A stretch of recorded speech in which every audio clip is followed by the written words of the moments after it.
Bonjour à toutes et à tous et bienvenue à cette nouvelle conférence en ligne. PSC, négociation collective et dialogue social, notre réforme se dessine. Cette conférence est organisée par VK en partenariat avec la MNT, la Mutuelle Nationale Territoriale, qui est la première mutuelle des agents des services publics locaux en santé comme en prévoyance et qui protège plus d'1 million de personnes. Elle accompagne les agents et les collectivités afin qu'ils puissent exercer au mieux leur mission d'intérêt général. Également partenaire, la Fédération nationale des centres de gestion qui coordonne l'action des centres des CDG, les représente auprès de l'ensemble des pouvoirs publics et prend régulièrement position sur les projets de textes législatifs et réglementaires concernant la fonction publique territoriale. Si l'ordonnance du 17 février 2021 relative à la PSC dans la fonction publique était pour le moins attendue, elle concentrait toutes les attentions. Un autre texte, par contre, paraissait le même jour, plus discrètement, dirons-nous, mais d'une grande importance également, l'ordonnance relative à la négociation et aux accords collectifs. Et pour cause, s'agissant de la PSC, elle permet de conclure des accords collectifs ayant une valeur juridique, à condition que ces accords soient majoritaires, d'où l'enjeu de mener une véritable négociation collective avec toutes les organisations syndicales. Un sujet qui est revenu récemment dans l'actualité avec l'annulation par le Conseil d'État le 19 mai dernier, je crois, de l'article 8 du décret du 7 juillet 2021 qui ajoute à la condition de majorité requise pour engager la révision d'un accord, la condition pour l'organisation syndicale intéressée d'avoir été signataire de l'accord. C'est pourquoi nous avons choisi ce thème et en gros de répondre à la question de quel dialogue social ces textes et l'annulation du Conseil d'État sont-ils le cadre. Nos intervenants répondront à cette question, et cette question parmi d'autres, et surtout aux vôtres, intervenants que je m'empresse de vous présenter. Merci à tous les trois de votre présence aujourd'hui. Avec moi en studio, Cindy Laborie, responsable des affaires juridiques de la FNCDG, de la Fédération nationale des centres de gestion, adjointe au maire de Montévrun. Oui. Votre connaissance réputée du monde local et particulièrement des CDG, comme votre qualité d'élu, seront d'un apport évident dans nos échanges. Bonjour Cindy. Merci. Florian Mokhtar, avocat à la Cour, associé des 4 avocats associés, fin connaisseur de la PSC et du dialogue social. Bonjour Florian. Bonjour à tous. Merci à vous deux d'être présents en studio et Bruno Collignon de la belle vallée du Grésivaudan, sapeur-pompier de carrière, 2 mandats de président d'une organisation syndicale représentative, toujours très engagé pour préserver le service public et qui nous accompagne à distance. Bonjour Bruno. Bonjour à toutes et tous. Parfait, la connexion est bonne. Au cours de cette webconférence, vous pourrez poser vos questions via l'onglet « Questions » que vous pouvez voir dans l'interface. Nos intervenants feront leur possible pour y répondre. Restez donc bien connectés. Enfin, cette conférence donnera lieu à un enregistrement qui sera mis en ligne et dont le lien vous sera envoyé par mail dans les jours à venir. Mais commençons, et il est temps de vous passer la parole en commençant par vous, Florian, si vous le voulez bien, en vous demandant en gros de planter le décor textuel, si je peux m'exprimer ainsi, et historique, et puis peut-être de commencer à répondre à la question que j'ai énoncée tout à l'heure, de quel dialogue social ces textes et l'annulation des quotas d'État sont-ils le cadre. Florian, vous avez la parole. Merci Hugues. Écoutez, bonjour à tous. Je pense qu'on va longuement aborder la question du point de savoir effectivement quel dialogue social doit être mis en place pour permettre la mise en place de ces accords collectifs qui vont pouvoir influer sur un certain nombre de paramètres. Mais avant, peut-être un petit peu loin sur l'historique de la mise en place de cette réforme et puis les principaux points de la réforme avec toujours le lien avec la PSC puisque l'objet et l'angle qui a été choisi aussi, sauf erreur de ma part, de cette webconférence, c'est aussi le lien avec la protection sociale complémentaire et donc l'ordonnance publiée le même jour du 17 février 2021.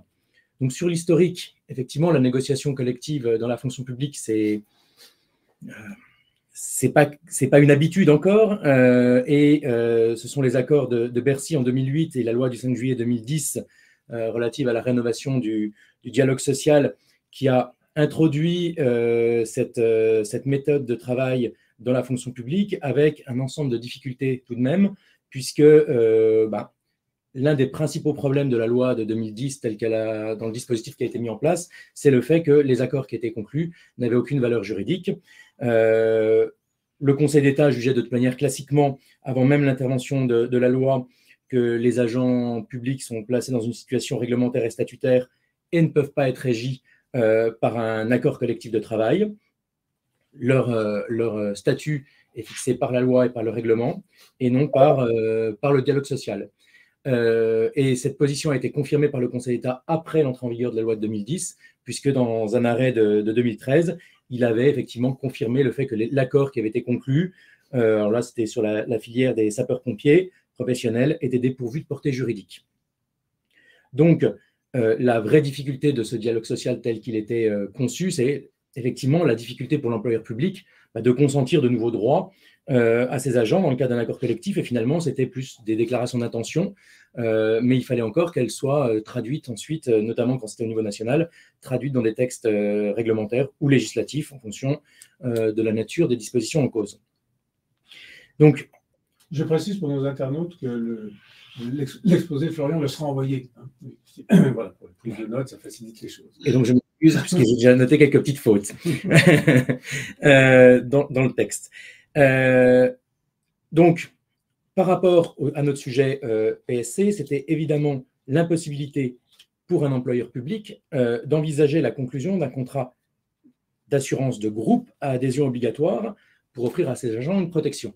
Donc, simplement, un point sur le sujet. Dans les contrats collectifs d'assurance sont régis par le Code des assurances qui distingue les contrats à adhésion obligatoire et facultatifs. Le facultatif, ça ne pose pas de difficulté puisque de toute manière, depuis maintenant la réforme de la protection sociale complémentaire et le décret de 2011, il y a eu un ensemble de dispositifs qui permettaient à un employeur public de conclure une convention de participation et donc de mettre en place un contrat collectif à adhésion facultative. La vraie difficulté, c'était sur le contrat collectif à adhésion obligatoire qui n'était absolument pas possible puisque ça conduisait à imposer aux agents publics l'adhésion à ce contrat et ça passe pour la mise en place d'un tel contrat, notamment par un accord collectif de travail. Donc, c'est dans ce cadre que la réforme est intervenue. Donc, double réforme. Hein. Je ne reviendrai pas sur la réforme de la protection sociale complémentaire qui a fait l'objet déjà d'une webconférence sur le sujet, 2 webconférences sur le sujet. Donc, sur la question du dialogue social, l'ordonnance du 17 février 2021 qui a créé les articles 8 bis à 8 nonis dans la loi de 83 qui sont maintenant intégrés dans le Code général de la fonction publique aux articles L221.1 à L227.4 du Code général de la fonction publique, c'est la possibilité de conclure des accords collectifs qui ont une valeur juridique et notamment en matière de PSC.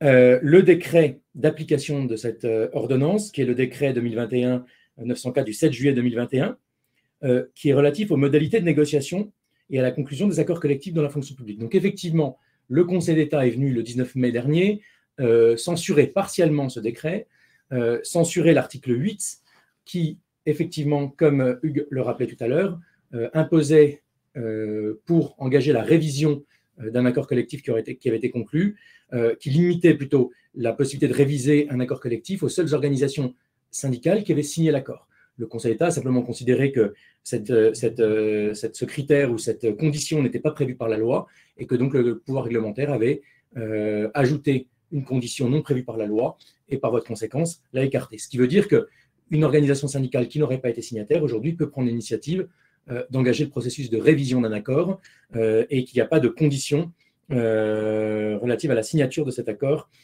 pour engager cette révision. Alors, l'objet de la réforme, il y a un certain nombre de domaines qui sont mentionnés à l'article L222-3 du Code général de la fonction publique sur lesquels un accord collectif peut porter. Le 13e de cette liste qui est énoncée porte sur justement la protection sociale complémentaire. Donc, il est possible de passer un accord collectif qui va porter sur la protection sociale complémentaire.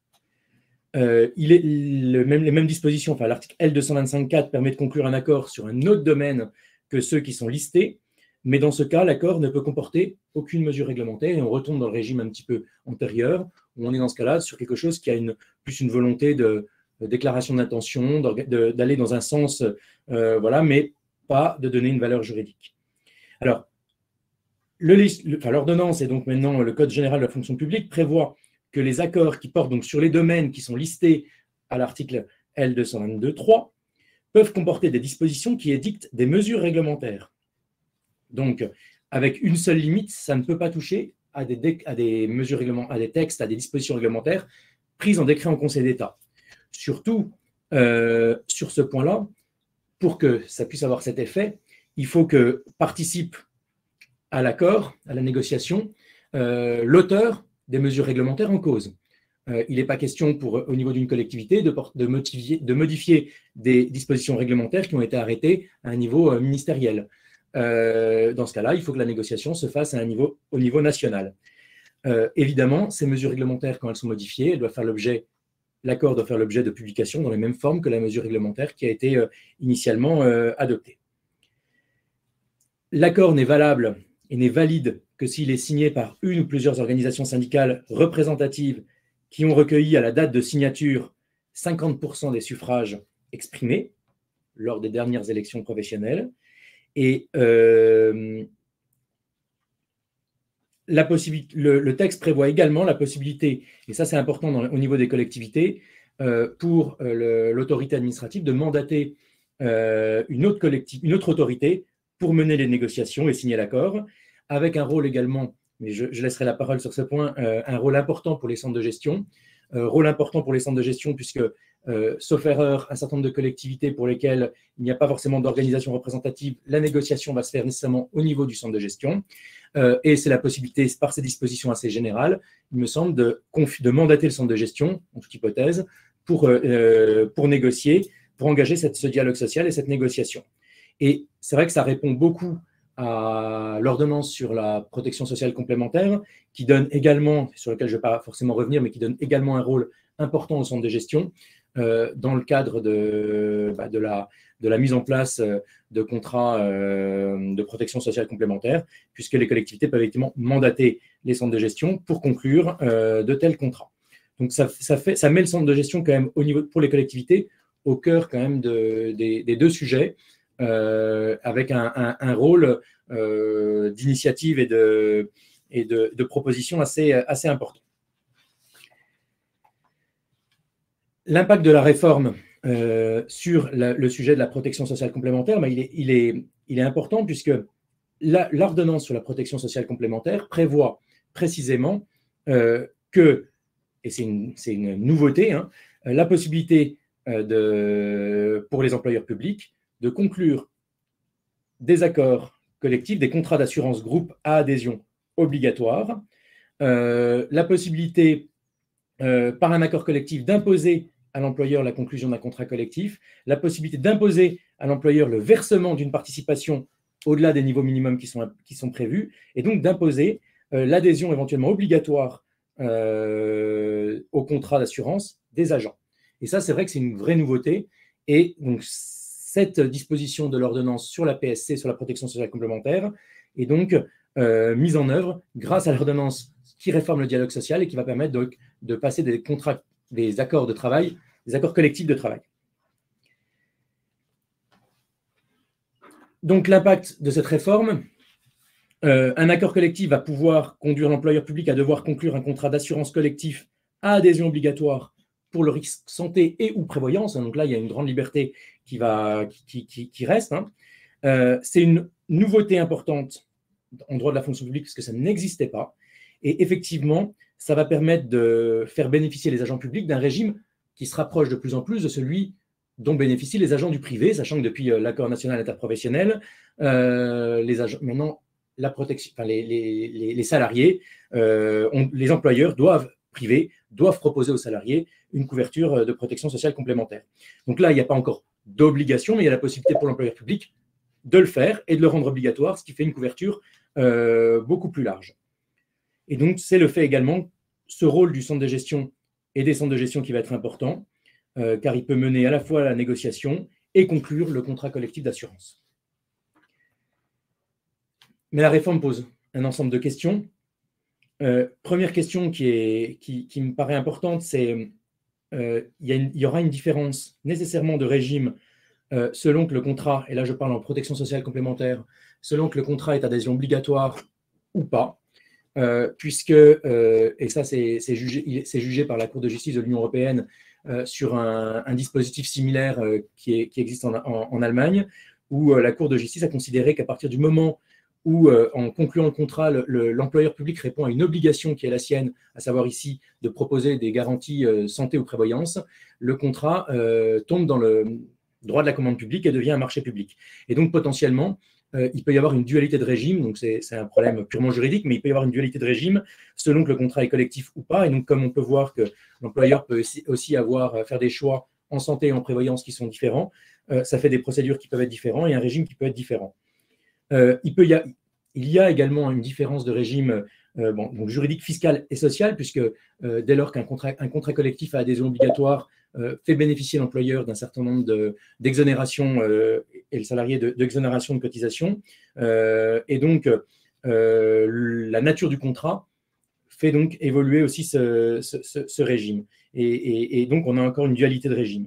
Et puis, évidemment, il va y avoir des différences importantes entre les collectivités selon leurs pratiques en matière de dialogue social, puisque, pour le coup, la mise en place d'un contrat d'adhésion obligatoire suppose un accord collectif, donc suppose qu'on ait réussi à mettre en place ce dialogue social, et une différence également par rapport aux capacités financières des collectivités les unes et les autres, qui va évidemment accroître, peut-être pas l'inégalité, mais en tout cas les différences de traitement entre les agents publics selon la collectivité dans laquelle ils appartiennent. Voilà pour cette présentation courte du sujet. Mais complète.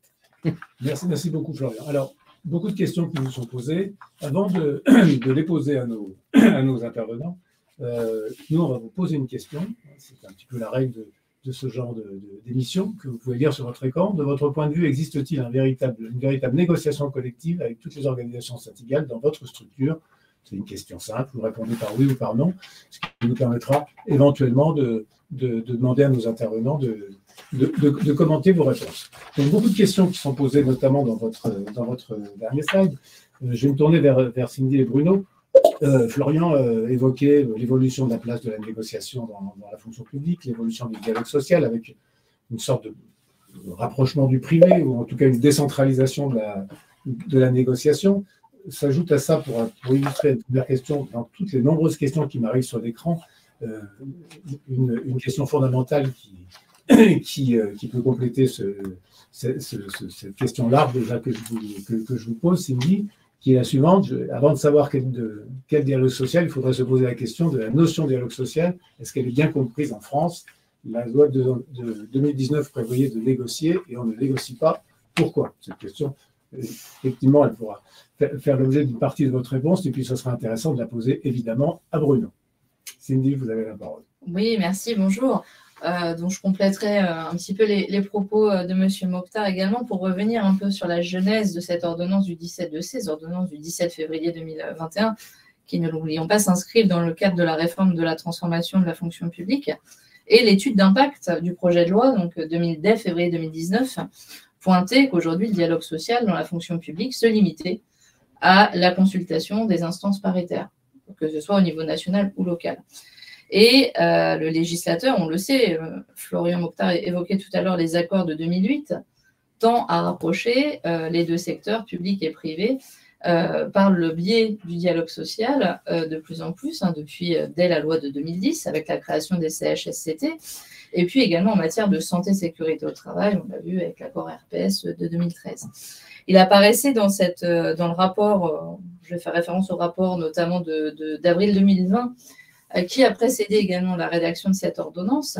On avait fait référence à 4 seulement accords nationaux dans la fonction publique entre 2010 et 2020. On se rappelle de celui sur les RPS et celui sur la modernisation des parcours professionnels qui a précédé la fameuse réforme PPCR dont tout le monde se souvient et qui a fortement impacté les collectivités territoriales. Il n'y a pas eu d'accord significatif au niveau national ces dernières années et c'était le but du législateur et du gouvernement en 2019, c'était de réformer et de rendre le dialogue social plus efficient, c'est les termes qui avaient été employés dans le rapport de présentation du texte. Ça a consisté en 2 parties. La première, c'est de refondre totalement les instances de dialogue social. On sait que le champ des CAP a été considérablement simplifié, qu'on a réformer également les CT, les CHSCT avec la création du CSC, mais il y avait également ce deuxième volet de la négociation collective.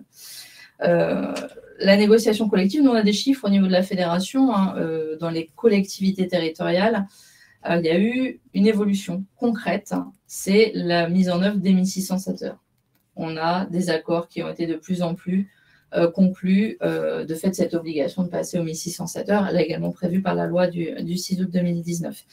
Avec, on le sait, des compensations à trouver, et ces compensations ont été principalement l'évolution du régime indemnitaire, mais également la PSC. Ce qui fait qu'aujourd'hui, on a des accords collectifs dans les collectivités qui portent majoritairement, pour ne pas dire principalement, sur ces 3 items uniquement. L'idée, aujourd'hui, M. Mokhtar l'expliquait tout à l'heure, on a ouvert le champ de la négociation à 14 items, je crois, de mémoire. L'idée, c'est d'aller également sur des champs qui ne sont pas aujourd'hui investigués par les collectivités. Et le législateur a également prévu des cas de consultation, de négociation collective obligatoires. On n'en a pas parlé, mais en cas de fusion de PCI, notamment, il y a des négociations qui étaient obligatoires, notamment en matière d'action sociale, qui sont devenues plus ou moins en matière de protection sociale complémentaire. Je me permets juste, parce qu'on a les résultats du petit sondage. À la question de votre point de vue, et si c'était une véritable négociation collective avec toutes les organisations dans votre structure, 65% considèrent que non. Voilà. On reste sur des chiffres très bas, en effet, même si on sent une légère évolution. Voilà, après, c'est notre échantillon. Hein, mais voilà, je voulais juste, je n'ai pas été de vous couper pour que... Il n'y a pas de... D'ailleurs, je vais me permettre de faire une petite parenthèse personnelle dans le cadre de ma collectivité. On a évidemment développé la négociation collective en matière de temps de travail, de télétravail, puisqu'on a également signé un accord télétravail, mais dans une démarche plus large que la simple négociation avec les organisations syndicales représentatives, en incluant l'ensemble des agents de la collectivité aux négociations et aux concertations. Et je crois qu'aujourd'hui, c'est vers cette démarche que les collectivités ont tendance à aller parallèlement aux accords formalisés qui demandent peut-être un changement d'évolution des mentalités. Si vous me permettez encore 30 secondes, je voudrais également revenir sur la mise en œuvre des accords collectifs à adhésion obligatoire, qui sont véritablement une révolution. Vous évoquiez tout à l'heure les conséquences qui vont être non négligeables en matière sociale, fiscale, et également de soumission au code de la commande publique. Moi, j'en voyais également une importante, ça va être la définition également des cas de dispense, qui risquent d'être assez complexes. Il y aura des dispenses de droit, mais il y aura également des dispenses à l'appréciation des collectivités et de l'accord collectif. Et là, il risque d'y avoir également une certaine dualité de traitement entre les agents. Et puis, une différence aussi, enfin, quelque chose à appréhender sur les accords collectifs adhésion obligatoire, ce sera l'impact de la loi E20 de 89, qui implique la reprise des états pathologiques passifs. Et là, il y a également, les collectivités devront appréhender également toutes ces conséquences avant de se lancer vers les accords collectifs adhésion obligatoire. Mais mais juste de terminer, ils y seront incités par les organisations syndicales, puisqu'on le sait qu'à l'État, l'accord du 26 février 2022 prévoit des accords collectifs adhésion obligatoire. Mais juste pour compléter ce que vous venez de dire, vous avez parfaitement raison sur la question des risques en cours qui vont poser problème, et de manière plus globale, le régime juridique applicable au contrat collectif d'assurance collectif à adhésion obligatoire fait peser sur l'employeur, ou le centre de gestion si c'est lui qui signe, des obligations qui ne sont pas les mêmes que celles d'un accord collectif facultatif, notamment les obligations d'information liées au contrat. Autrement dit, un agent qui ne serait pas informé en temps utile d'un certain nombre de sujets pourrait se retourner contre la collectivité et n'aurait pas à se retourner contre l'assureur. C'est la collectivité ou celui qui a signé le contrat qui porte la responsabilité. Et effectivement, le sujet des risques en cours est un gros sujet. Alors, ce que je vous propose, c'est on a beaucoup de questions sur les centres de gestion, donc on va vous répondre. Hein, tout à l'heure, la personne qui est à ma gauche va répondre à ces nombreuses questions. Mais avant, je vais passer la parole à Bruno, à la fois sur la thématique qu'on évoquait de la place de la négociation dans la fonction publique, la question un peu annexe, mais qui en fait partie sur la notion de dialogue social, la manière dont elle est comprise en France. Ça avait fait l'objet, je précise pour cet internaute, effectivement d'une webconférence qui existe sur une question fondamentale de la notion de dialogue dans les collectivités. Et peut-être, Bruno, revenir au-delà de ces questions, sur une question un peu plus de fond sur le fait que la PSC, ce qui était évoqué en préparant cette émission, que la PSC touche des éléments qui sont des besoins très différents quand même du salaire et du temps de travail, qui vont un petit peu au-delà. Bruno. Oui, alors peut-être en complément de ce qui a été évoqué à la fois par Florian dans sa présentation et par Cindy, y compris sur des exemples précis au sein de sa collectivité, rappeler ce qui, de mon point de vue, mérite d'être partagé et mis en débat au cours de cette webconférence. Peut-être le préalable suivant autour de la négociation, quel que soit l'adjectif qu'on peut lui accoler. De mon point de vue, toute négociation, toute perspective d'échange autour d'une thématique qui touche la fonction publique territoriale ne peut avoir de sens et ne peut avoir de chance de réussir que si elle repose sur deux éléments qui m'apparaissent fondamentaux, qui sont d'un côté la confiance, de l'autre côté la transparence. C'est non pas une position dogmatique pour ce qui me concerne, mon expérience, notamment au travers de mon parcours au sein du Conseil supérieur de la fonction publique territoriale, du Conseil commun de la fonction publique, de l'agenda social de la DGAFP, bref. Toutes ces expériences me conduisent aujourd'hui à confirmer que pour que tout cela fonctionne, encore une fois, quelle que soit la terminologie, c'est bien la notion de confiance et de transparence qui sont les meilleurs gages de réussite pour qu'une négociation puisse aboutir. Sur les aspects liés à la qualité du dialogue social, moi, peut-être que dans le cadre de notre échange sur la protection sociale complémentaire, il y a 2 ou 3 exemples qui me viennent, notamment ce que met en place la mutualité fonction publique, qui regroupe une grande partie des acteurs de la protection sociale complémentaire, 3 versants, mais évidemment dans la fonction publique territoriale également, et qui regroupe également la quasi-totalité des organisations syndicales représentatives. Donc en matière de négociation, je crois qu'on a là un bel exemple de ce qui se joue au travers de la mutualité fonction publique sur la thématique, encore une fois, de la PSC. Il y a un autre point qui, de mon point de vue, mérite d'être cité très rapidement, c'est ce qui se joue au sein du Conseil supérieur de la fonction publique territoriale.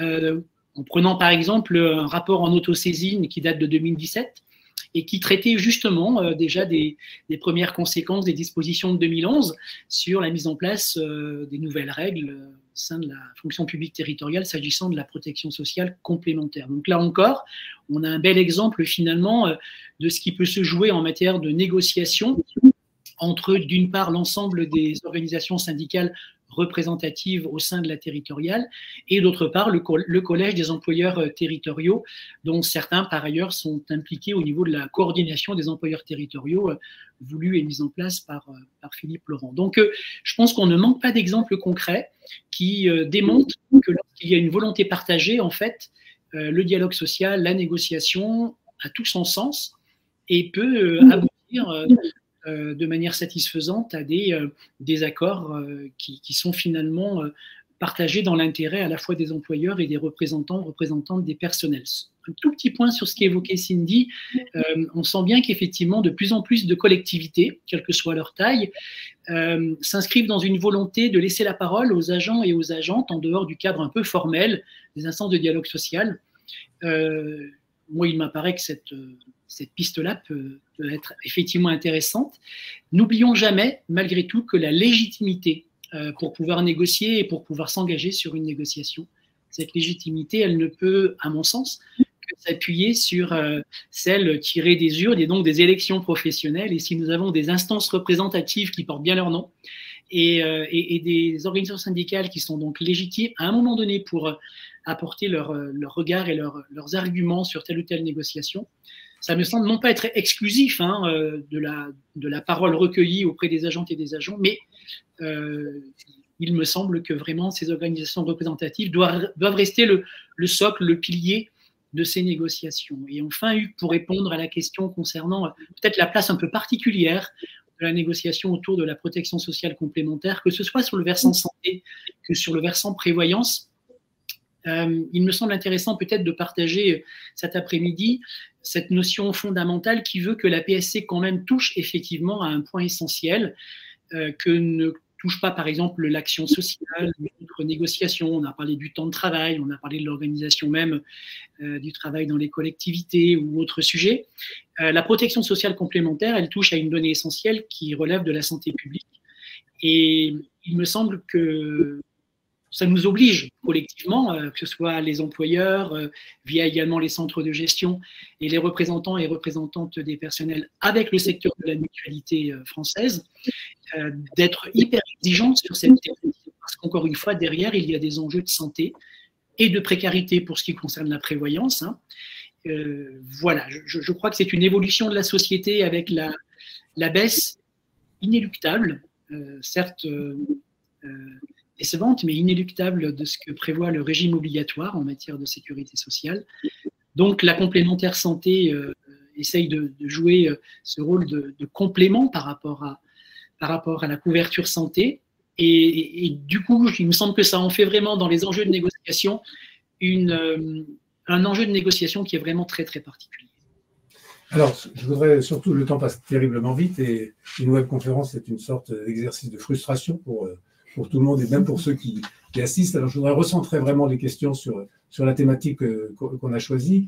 Pour négocier, il faut être deux au moins. C'est la base du dialogue, si je puis dire. Une question se pose, et on a beaucoup de questions là-dessus, sur la capacité des élus locaux à négocier. Mais derrière cette question, ce n'est pas exactement négocier, c'est à s'emparer, je dirais, du sujet de la PSC. Est-ce que c'est une réalité que vous confirmez? Est-ce qu'on peut imaginer, pourquoi pas, des formations communes avec les différentes parties qui négocient? Je crois d'ailleurs que c'est prévu dans des accords de méthode. En gros, est-ce que aujourd'hui, les élus locaux, dans leur ensemble, se sont vraiment saisis des enjeux que représente la PSC? Si on peut passer quelques instants là-dessus avant de parler des centres de gestion. Cindy, peut-être, ou toi, Bruno, hein, qui veut répondre à cette question? Moi, je veux bien parler au niveau national, Bruno, si oui.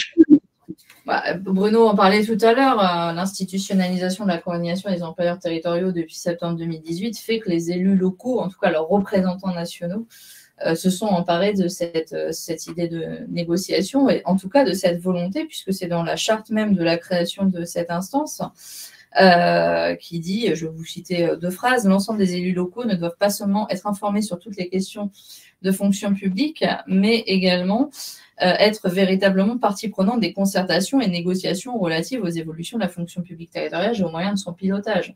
Donc aujourd'hui, la coordination joue ce rôle, notamment auprès du gouvernement et des organisations syndicales. Et Bruno en parlait tout à l'heure, sur la PSC, on a un exemple très clair d'élus qui se sont emparés du sujet, avec déjà une négociation, pré-négociation qui a eu lieu sur la rédaction du décret du 20 avril 2022. Certains ont suivi les échanges au Conseil supérieur de la territoriale. Ça a pris quelques semaines, mais nous avons quand même réussi déjà entre employeurs territoriaux à obtenir des consensus, ce qui n'était pas gagné dans un premier temps, et à pouvoir travailler avec les organisations syndicales. Et il y a eu un pré-accord de méthode qui a été signé le 23 février, un accord de méthode qui va être signé le 12 juillet prochain, avec quasiment l'ensemble des organisations syndicales représentées au niveau national, pour se mettre d'accord sur l'ouverture d'une négociation sur notamment l'évolution du décret du 8 novembre 2011 et sur une évolution également des garanties offertes en matière de PSC, parce que les employeurs ont également compris, et tous les rapports récents, notamment celui sur l'attractivité, les employeurs aujourd'hui, ce que Bruno évoquait tout à l'heure, ont compris qu'il y avait besoin également de s'emparer de cette question RH, parce que l'attractivité aujourd'hui, ils la voient, ils n'arrivent plus à recruter, ils n'arrivent plus à fidéliser. Ils ont des agents aussi dans des situations parfois très complexes, tant en matière de précarisation, parce que la précarisation, elle est liée aussi aux accidents de la vie, mais elle est liée aussi au fait qu'on reste en catégorie C. Puis il y a eu un gel du point d'indice pendant 10 ans. Donc il y a aussi toutes ces questions qui apparaissent aujourd'hui aux yeux des élus locaux. La difficulté qu'on peut rencontrer, et j'en parle très ouvertement, ce que je rencontre chez moi, c'est que je n'ai plus de représentants du personnel. Donc, on négocie plus largement avec les agents parce qu'on a aujourd'hui, on arrive en fin de mandat, on a des agents qui sont partis et on a aujourd'hui aussi des agents qui ont beaucoup plus de mal à s'investir parce que c'est un investissement d'être représentant du personnel. Et Bruno en parlera beaucoup plus mieux que moi. Bruno, tu en parleras sûrement mieux que moi selon Cindy. Par contre, tu en parleras brièvement parce que j'ai beaucoup de questions que j'aimerais poser. Comme à mon habitude, sérieusement, la question également posée de est-ce que les employeurs sont prêts à s'emparer de la thématique négociation? Est-ce qu'ils en ont envie? Alors moi, je peux me positionner pour répondre d'abord à leur place et me positionner pour l'ensemble du collège employeur de la territoriale. Par contre, il y a 2 points qui sont évidents, c'est que négocier, ça prend du temps. Et je ne suis pas sûr qu'aujourd'hui, on est toutes et tous, enfin, quand je dis plus, on est quelques-uns à avoir intégré cette notion-là, mais je ne suis pas sûr que dans sa majorité, le collège employeur a bien intégré cette notion-là. Négocier, ça prend du temps. Et négocier, ça suppose aussi de reconnaître à un moment donné que l'idée qu'on avait pu se faire a priori de la conclusion des négociations pourrait in fine être un peu différente. Et ça aussi, ça suppose un peu d'humilité. Ça va pas de soi. Des 2 côtés, dire qu'il n'y a que les employeurs qui doivent faire preuve d'humilité. Je pense que c'est une obligation, me semble-t-il, qui doit être partagée. Faire preuve d'humilité, c'est aussi accepter à un moment donné la notion du compromis, et évidemment, je ne parle pas de compromission, la notion du compromis qui permet d'avancer finalement ensemble dans l'intérêt général. Voilà, j'espère que ça a été court et suffisamment précis. Merci Bruno. Alors, je vous propose là, j'ai une dizaine de questions qui déroulent devant moi sur les centres de gestion, donc je vais essayer de les rassembler autour d'une grosse question et que je vais poser notamment évidemment à Cindy. Bon, d'abord, il y a une question qui est assez classique sur le rôle des CDG n'est-il pas limité aux seules collectivités de moins de 50 agents du fait de leur affiliation, et derrière, il y a la question de savoir si des collectivités peuvent se regrouper, mettre en place une convention, un département aussi, peut-elle le faire sans le concours du centre de gestion. Premier groupe de questions. Et derrière, une question un peu plus générale qui est: que veut dire donner mandat à son centre de gestion? Est-ce que c'est pour réaliser la négociation? Quelle forme pour ce mandat? Est-ce que le mandat est obligatoire? Voilà, en gros, un groupe de questions, un premier groupe de questions. Alors, les questions portent sur 2 thématiques différentes. Ouais. Donc, je vais traiter des 2. La première sur la PSC. Sur la PSC, en effet, dans les 2 ordonnances du 17 février 2021, les centres de gestion ont une nouvelle mission en matière de PSC, c'est celle de conclure des conventions de participation au niveau départemental, régional ou interrégional pour le compte des collectivités territoriales. Donc, on ne précise pas collectivités territoriales affiliées, et c'est le cas aujourd'hui. On a un peu plus de 50% des CDG qui ont déjà des conventions de participation, parce que la loi de 84 le permettait déjà. Et il y a des collectivités non affiliées, donc plus de 350 agents qui sont adhérentes à ces contrats. Pourquoi? Tout simplement parce que la négociation mutualisée leur permet d'avoir des taux et des garanties bien supérieurs pour leurs agents et également des taux plus intéressants pour elles-mêmes. En matière de PSC, il n'y a pas aujourd'hui d'obstacle juridique à ce que des collectivités puissent se mutualiser également, que ce soit au niveau intercommunal ou à d'autres niveaux.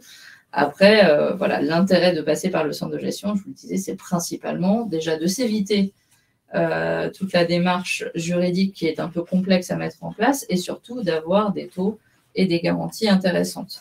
On a aujourd'hui, en matière de PSC, je vous disais un peu plus de 50% des centres qui le mettent en place, principalement sur santé et prévoyance, sur les 2 thématiques. Et on a les autres centres qui ne l'avaient pas forcément mis en place, qui se sont engagés dans une convention de participation, une démarche dès 2023. Pourquoi? Parce qu'il y a une forte volonté également des élus de s'emparer de cette question et des demandes fortes. Et je voudrais préciser qu'au niveau national, à la fédération, avec l'Association nationale des directeurs, on travaille sur un cahier des charges type en matière de PSC qui sera mis à disposition des centres de gestion, mais également des collectivités territoriales pour les accompagner sur cette démarche de PSC.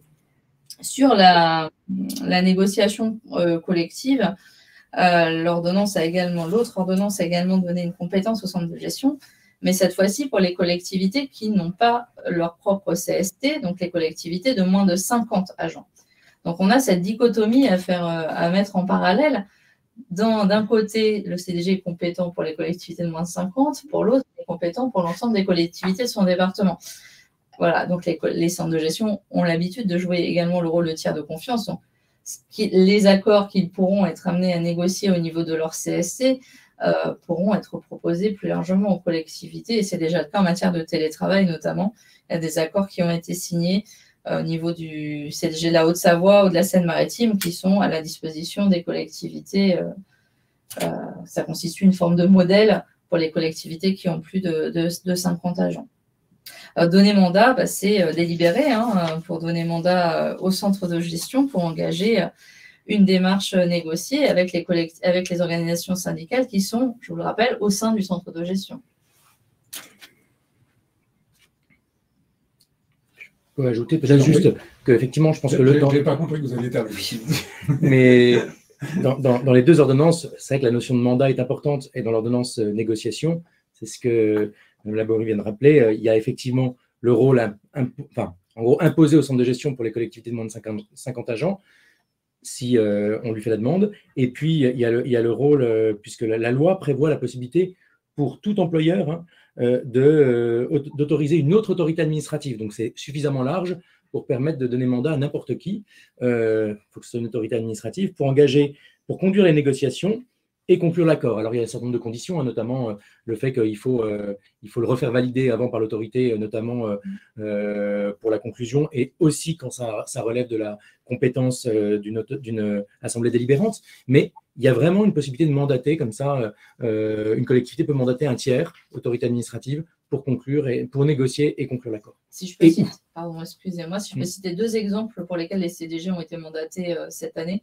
Principalement, c'est sur l'accord télétravail pour les centres de gestion qui ont été mandatés, ce n'est pas l'ensemble des centres de gestion, et c'est également sur les accords pour l'organisation des élections professionnelles, puisque des collectivités, même au-delà de 50, puisque les moins de 50 n'ont pas organisé leurs propres élections, mais les plus de 50 qui ont leur propre CSC, c'est une démarche assez complexe d'organiser les élections professionnelles et sont passés par un accord au niveau du centre de gestion. Alors, d'autres questions qui sont des questions qui sont plus précises et plus techniques, mais elles font partie des questions qui nous sont posées. Quand une collectivité participe déjà en matière de prévoyance auprès des agents, mutuelles labellisés, à hauteur d'un montant plus élevé que ce que les textes réglementaires prévoient, est-il obligé de négocier la PSC à nouveau? Le décret du 20 avril 2002 est très clair là-dessus. Non, il n'y a aucune obligation de redélibérer ou de renégocier dès lors qu'il y a déjà une convention de participation, une labellisation, c'est-à-dire une délibération de la collectivité. Non, je partage. Les conventions en cours se poursuivent. Il n'y a pas d'obligation. Alors, pour la clause de revoyure, pour les négociations à venir, disons, et concernant la clause de revoyure, est-ce que celle-ci prévoit une revisite des montants planchers et paniers de soins mini? C'est une possibilité offerte par la clause de revoyure qui aura lieu, je vous le rappelle, en 2024, donc un an avant la mise en œuvre. Et ça fera partie de la poursuite de l'accord de méthode qui est en cours et de l'accord qui sera signé, je l'espère, en 2023 entre les organisations syndicales et les représentants des employeurs territoriaux. Mais en tout cas, les débats, évidemment, vont continuer sur toutes ces questions. Un accord total. Voilà. Bruno, tu interviens quand tu veux, bien sûr.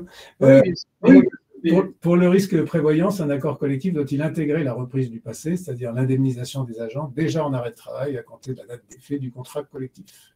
Si oui, quel en serait le fondement juridique? Je l'expliquais tout à l'heure, c'est la loi E20 du 31 décembre 89 en cas de contrat collectif à adhésion obligatoire. Manque d'attention, donc c'est bien que vous puissiez le répéter. Voilà, après, je ne sais pas si vous veux compléter. Je pense, après, c'est assez compliqué parce que la loi E20 n'est pas simple non plus dans son champ d'application. Et je pense qu'il y a un sujet sur la manière de le faire qui porte aussi la reprise de ces risques en cours, notamment lors de la conclusion du contrat collectif. Mais effectivement, c'est une grosse question. Et notamment, la loi E20, souvent on en parle, évoque les salariés. Et ça pose question de savoir qu'est-ce qu'on entend par salarié. Est-ce qu'il faut avoir une interprétation large ou pas du sujet? Alors, Bruno, pas de réaction? Pas de réaction qui viendrait compléter de manière pertinente ce qui a déjà été dit. Donc, ces thématiques-là techniques, non, en accord, bien sûr, sur tout ce qui a été évoqué à la fois par Florian et par Cindy. Alors, des questions qui sont plus générales. Je voulais d'abord qu'on traite les questions PSC, si je puis dire. Il y a une remarque, je la cite parce que ça évoque des choses que vous avez dites tout à l'heure. Toutes les études démontrent, je ne savais pas qu'elles démontraient, que les salariés ne savent pas à quoi servent les syndicats. Bon, les études, il y en a sûrement pour dire ça et pour dire autre chose. Ne faudrait-il pas valoriser le rôle des élus pour qu'il y ait des agents qui s'investissent dans cette mission? Bruno, qu'en penses-tu? Que du bien. Au-delà de ça, alors je pense que le rôle des syndicats, il est plutôt bien perçu. Ça ne veut pas dire que je conteste évidemment la question qui a été posée. Mais au-delà peut-être de la question, ce qui me semble intéressant peut-être de livrer là en termes de retour d'expérience, c'est surtout à quoi servent les syndicats, au fond, ceux sur lesquels ils arrivent à faire bouger les lignes dans le domaine de la négociation. Et c'est peut-être cette question-là qui mérite vraiment une réflexion et peut-être une autre émission sur OVK, mais moi, il m'est arrivé, hein, j'ai une carrière un peu longue dans le domaine syndicaliste, à la fois localement puis au niveau national, de croiser des collègues dans des collectivités plus ou moins importantes en me disant, mais au fond, cet investissement, là, l'énergie, quand on regarde au bout du bout vers quoi ça mène, finalement, c'est un peu décourageant. Et moi, je disais toujours, imaginez ce que serait le monde de la fonction publique territoriale sans représentants ou représentantes du personnel. Ayant dit cela, je n'ai pas forcément apporté des éléments de réponse. Surtout, ce qui me semble intéressant, peut-être, c'est de réfléchir sur comment est-ce que dans le cadre d'une négociation, pour que ça puisse fonctionner et pour que chacun puisse conserver sa légitimité, c'est ce qu'on appelle le fameux rapport gagnant-gagnant. En clair, qu'une négociation, de mon point de vue, ne peut pas se terminer en laissant l'une des deux parties face à un échec total, échec sous forme d'une quelconque rupture ou quoi que ce soit. Et c'est peut-être là-dessus qu'on peut faire évoluer la question de à quoi servent les syndicats. Et je pense que les syndicats ne sont pas là non plus dans une démarche indicative concernant la réduction du temps de travail ou l'augmentation systématique des niveaux de rémunération, qui demeure une préoccupation évidemment dans la territoriale avec le nombre d'agents de catégorie C dont on connaît les faibles niveaux de rémunération. Mais il y a plein d'autres axes de négociation qui doivent permettre de faire la démonstration que oui, les représentants et représentantes personnels légitimes peuvent obtenir des améliorations dans le fonctionnement des services et in fine dans la qualité du service public rendu, parce qu'on sait aussi que des femmes et des hommes qui sont bien dans l'exercice de leur mission, eh bien, de fait, le transposent dans la relation au public, et il me semble aussi ça mériterait parfois d'être réaffirmé. Est-ce que les comités sociaux peuvent pas être l'occasion pour les agents de s'investir plus d'un point de vue syndical? C'est une des questions qui nous est posée. Oui. Est-ce que ces comités sociaux vont changer quelque chose dans le dialogue social? Alors moi, je suis d'un naturel plutôt optimiste, hein, celles et ceux qui ne me démentiront pas. Pour autant, on va juste se rappeler quand même que ce nouveau dispositif directement issu de la loi de transformation publique, pareil, on ne va pas refaire l'histoire, Hugues. Je sais que sinon, tu vas très vite me dire il faut faire court. Et, oui, la connexion pourrait me servir de cet argument. C'est issu de la loi de transformation de fonction publique qui a obtenu un avis défavorable unanime de l'ensemble des organisations représentatives syndicales. Et quand j'ai dit unanime, c'est les 9 organisations syndicales. Alors, ça ne veut pas dire que si vous voulez à l'échec, hein, tout ça, hein, mais qu'en tous les cas, ce n'était pas une demande clairement exprimée par les organisations syndicales. Ce n'était pas non plus exprimé par les employeurs ni territoriaux, ni d'ailleurs sur les deux autres versants. Bon, l'État, je mets un petit peu à part l'employeur État parce que c'est quand même très lié à leur ministère. Bruno, je suis désolé, mais on t'entend très mal. Ah, pardon. Mais tu n'y es pour rien. Hein. Tu n'y es pour rien. Oh, très bien. Mais comme il nous reste quelques minutes, je me permets de. Bien sûr, très bien. De te couper. Pas de problème. En demandant peut-être à Cindy si sur ce sujet elle veut réagir. Sinon, moi, j'aimerais bien qu'on entame une dernière question que je tenais à vous poser. Moi, je souhaite sincèrement que les agences investissent lors de ces prochaines élections professionnelles, et les centres de gestion sont particulièrement investis sur l'organisation des élections. Et on mobilise très largement les collectivités, et les centres de gestion le font également, pour sensibiliser les agents à l'intérêt d'être représentants du personnel, qu'ils considèrent souvent comme une punition par rapport aux autres agents, être un peu pris en grippe s'ils ne vont pas forcément dans le sens, notamment quand ils accompagnent les agents sur les entretiens disciplinaires. C'est très important d'avoir un dialogue social efficient dans chacune des collectivités territoriales, et nous, on ne peut qu'encourager les agents à s'investir. Alors, dernier point que je vais évoquer, qui est venu aussi via des questions et qui était déjà dans vos propos. On sait tous que les collectivités connaissent une période financière difficile, à laquelle s'ajoute l'inflation, s'il en était besoin. Et la question qui se pose, et qui est posée par rapport à nos internautes, et que vous avez évoqué en filigrane, c'est quelles sont aujourd'hui les réelles capacités des employeurs locaux. Et cette question, on peut la poser également à l'égard des agents, notamment pour parler des agents de catégorie C, qui pour certains connaissent une véritable précarité. Je crois qu'on peut utiliser ce terme-là. Est-ce que ça va être quelque chose de prioritaire? C'est peut-être poser la question comme élu, puis faire un tour de table sur cette question. Alors, en 2022, les collectivités territoriales ont vu leurs dépenses de personnel augmenter. Il y a eu la revalorisation du SMIC, également la revalorisation indiciaire des C et des personnels de certains personnels de la filière médico-sociale, également l'avancement d'échelon, une nouvelle cotisation au CNFPT. Tout ça a fait que la masse salariale a augmenté dans la très grande majorité des collectivités territoriales. Après, les collectivités ont également conscience qu'elles doivent être attractives et qu'elles doivent résoudre certains problèmes liés notamment à l'absentéisme et au recrutement, et que la PSC est un des leviers d'attractivité, mais également, comme le disait tout à l'heure Bruno, un levier également pour faire face à certains accidents de la vie. Et on sait malheureusement à quel point nos agents sont dans certaines situations de précarité. Après, les débats ont porté lors de la définition de ces paniers, ces montants de référence et la caisse d'organisation syndicale, sur la part et le montant à la charge obligatoire des collectivités en 2025 et 2026, toute la question reste aussi posée du reste à charge pour les agents. Un reste à charge trop important fera que les agents, de toute façon, n'auront pas forcément, n'auront pas comme priorité de payer ce reste à charge pour être couverts en matière de prévoyance ou de santé. On a également des agents qui, aujourd'hui, bénéficient d'un contrat auprès de leur conjoint, qui travaille dans le privé, et qui, lui, est couvert de manière obligatoire par son employeur. Donc, on a toutes ces questions à mettre en parallèle, mais c'est un vrai sujet et un sujet de préoccupation que les employeurs partagent avec les organisations syndicales. La question se pose aussi si une collectivité, alors je ne sais pas combien vous avez mis à Montévrain, mais il y a des collectivités qui risquent de ne mettre que 7 € sur la table. Comment peuvent réagir des agents par rapport à ça? Déjà, il faut partir sur le fait qu'aujourd'hui, vous avez 50% des collectivités où il n'y a rien. Donc déjà, 7 € est une avancée, je dirais, quand même importante pour les collectivités où il n'y a rien aujourd'hui. Après, on le sait, il y aura de toute façon toujours une différence d'équité entre une collectivité et une autre parce qu'elles n'ont pas les mêmes moyens financiers. Aujourd'hui, dans une commune, vous avez 60% à peu près de dépenses de fonctionnement qui sont représentées par votre masse salariale. Ce n'est pas le cas dans d'autres types de collectivités ou d'établissements publics. Là-dessus, ça va être assez difficile, mais c'est aussi pour ça qu'on pousse la négociation collective et les rapprochements avec les agents et les représentants du personnel sur ces questions. Parmi les clients du cabinet, j'imagine que ce sujet des finances doit être un sujet fréquent. Oui, enfin, ça fait quelques années quand même que les collectivités souffrent et effectivement, non, ça ne s'améliore pas.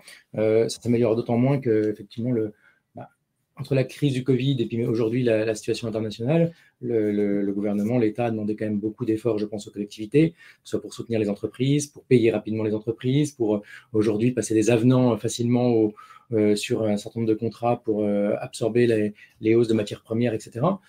On peut penser que dans les mois à venir, avec ces sujets-là aussi, avec l'enjeu, l'impact des niveaux de rémunération dans les collectivités pour améliorer l'attractivité, c'est aussi un sujet qui va encore accroître les difficultés. Très clairement, il va y avoir un sujet sur les ressources des collectivités pour faire face à l'ensemble de ces obligations-là. C'est évident. Après, la PSC, par exemple, c'est vrai que ça participe d'une politique souvent plus large de prévention de la santé au travail, et donc ça permet aussi de prendre en compte un ensemble de dispositifs qui peut-être aujourd'hui sont plus gérés façon action sociale et de manière un petit peu voilà. Et là, ça permet peut-être de prendre en compte des choses avec des situations sociales parfois compliquées. Et c'est vrai que des couvertures santé et prévoyance peuvent quand même, surtout prévoyance, peuvent quand même beaucoup aider quand on sait que le statut n'est pas si protecteur que ça pour un ensemble d'agents et que au final les agents n'en ont pas forcément conscience du risque de passer à demi-traitement assez rapidement. Voilà. Donc c'est quand même un sujet, je pense, sur lequel il y a une politique qui peut avoir des effets. Maintenant, c'est vrai que ça a nécessairement un coût pour les collectivités qui décideront de le mettre en œuvre. Bruno, je ne sais pas si tu es toujours connecté sur ce sujet. Je suis toujours connecté, je ne sais pas si vous m'entendez mieux. Non, on t'entend. Quelques mots en... Oui, alors pareil, là je pense que Cindy l'a bien développé sur ce vrai paradoxe en fait, qui consisterait à avoir dans la mise en place de la PSC un facteur d'inégalité en fait. Alors c'est déjà le cas, hein, évidemment, il y a des collectivités qui n'ont pas fondé sur cette ligne-là. Quel paradoxe quand même d'imaginer qu'il pourrait y avoir des inégalités entre les agents et les agentes à l'issue des négociations en cours d'une collectivité à l'autre sur un enjeu de santé publique. Hein. Je reviens un petit peu sur les propos de début de réunion. Et si on sait peut-être que les centres de gestion ont un rôle primordial à jouer en matière d'harmonisation, parce que même si la libre administration de la collectivité n'est pas à remettre en cause, il n'en demeure pas moins vrai que sur cet aspect-là, on pourrait quand même imaginer une véritable harmonisation et que la PSC ne soit pas utilisée comme un levier de mise en concurrence d'une collectivité par rapport à une autre, arguant du fait que dans telle collectivité, la prise en charge de voyance et santé est significativement plus importante et donc pourrait attirer vers elle davantage d'agents de la fonction publique territoriale. Je pense que là, il y a un vrai sujet de fond d'équité et d'égalité entre les personnes. Merci Bruno. J'allais en plus l'évoquer en conclusion, mais c'est vrai qu'aujourd'hui, et les études le montrent pour le coup, les agents qui bénéficient du contrat de convention de participation du centre de gestion sont mieux couverts que les contrats dans les collectivités qui sont conclus individuellement ou qui ont recours à la labellisation. Évidemment, j'en parlais tout à l'heure, le cahier des charges national, le modèle, et les études que nous menons, notamment en Nouvelle-Aquitaine, pour avoir un travail peut-être régional sur ces questions, permettra d'aller vers plus d'harmonisation et une meilleure garantie pour les agents. Florian, à votre conclusion?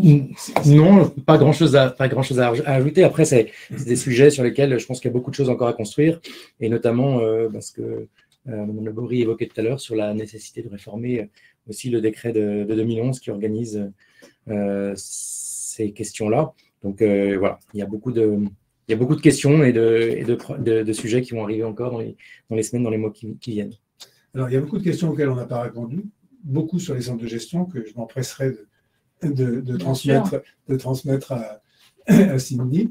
Moi, j'ai noté beaucoup de choses dans cet échange, notamment sur le fait de faire vivre et revitaliser les espaces d'échange sur le travail, tout en respectant les syndicats, le recrutement aussi des délégués syndicaux, de personnes s'investissant en tout cas dans le dialogue social, le rôle d'harmonisation des centres de gestion, bien sûr, les problèmes culturels qui se manifestent quand on parle de dialogue social, une espèce de méfiance du débat contradictoire, souvent évoqué par Bruno. En tout cas, moi, je voulais vous remercier pour vos propos à tous les trois, même si parfois on t'entendait un petit peu mal, Bruno, mais on a fini par bien décrypter ce que tu nous disais. Donc, merci infiniment à tous les trois d'avoir pris un peu de temps. Merci à la MNT d'avoir permis cette webconférence, ainsi qu'à la Fédération des centres de gestion. Et puis, écoutez, à très bientôt pour une prochaine webconférence. Au revoir.